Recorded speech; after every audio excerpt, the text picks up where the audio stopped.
Hi, my name is Taylor Uzinski, and you have just entered my demo classroom for the 3 tabs at the top of the screen of a Google Classroom. Those 3 tabs are Stream, Students, and About. On the Stream, you are going to be able to post for your students to see a variety of things. So if you go to the plus sign, there is the create announcement, create assignment, create question, and the ability to reuse a post.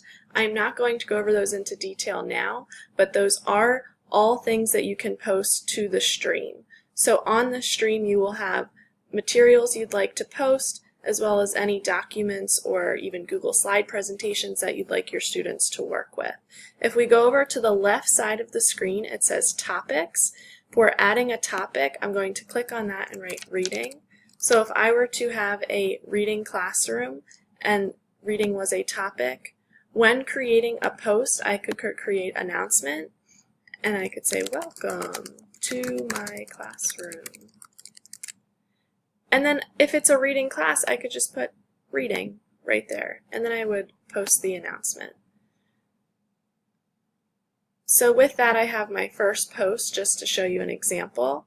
And at the top, you can also see where it says students can post and comment, or if you just want the teacher to have that ability, you would switch it to only teachers can post or comment. You can also make it so the students can only comment. So I'm going to move it to just teachers being able to post or comment at this time.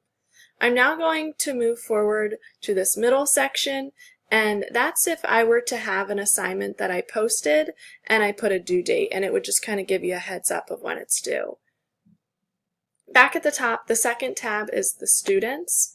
Right now, I don't have any students in my classroom, so I would have to figure out how to add them. And to do so, the easiest way is to use your class code. So right up here, if I were teaching my students in the classroom, I would display the code and they would see it nice and big, so they would be able to add that code into their Google Classroom. So right here, if I was on their screen, they would hit the plus sign, and to join a class, they would click on that and they would enter the class code. I'm not going to enter the class code because then I would be entering myself as a student in my own classroom. So if we go back to the classroom, I can exit out of that and go right over to where it says email all guardians and actions. So the only way for these to become white where I can click on them is if I were to have students in the classroom. So students' names would be listed right here, and next to that there would be boxes that if I were to select the boxes, I could then use these actions. Usually when you hit the action, it would drop down the box and I could either remove a student or I could shoot them an email. So then I could go to the About section, and this section is where I can add any class materials that we use on a regular basis. This is pretty cool because I know in Prince George's County we typically use the Clever link a lot. So I'm going to write link to Clever, select the link, and I get to put my link right in this box. So if I go up here and I grab my link and I go back to my classroom and pop it in here, I can add the link and then post it to this page. Now, anytime the students need to go onto Clever, they could go directly to this link rather than going through their web browser. Another neat feature is the folder and the calendar section. So this keeps the classroom very organized. Any classwork usually gets dropped into this folder, and then any events that you post would go into here.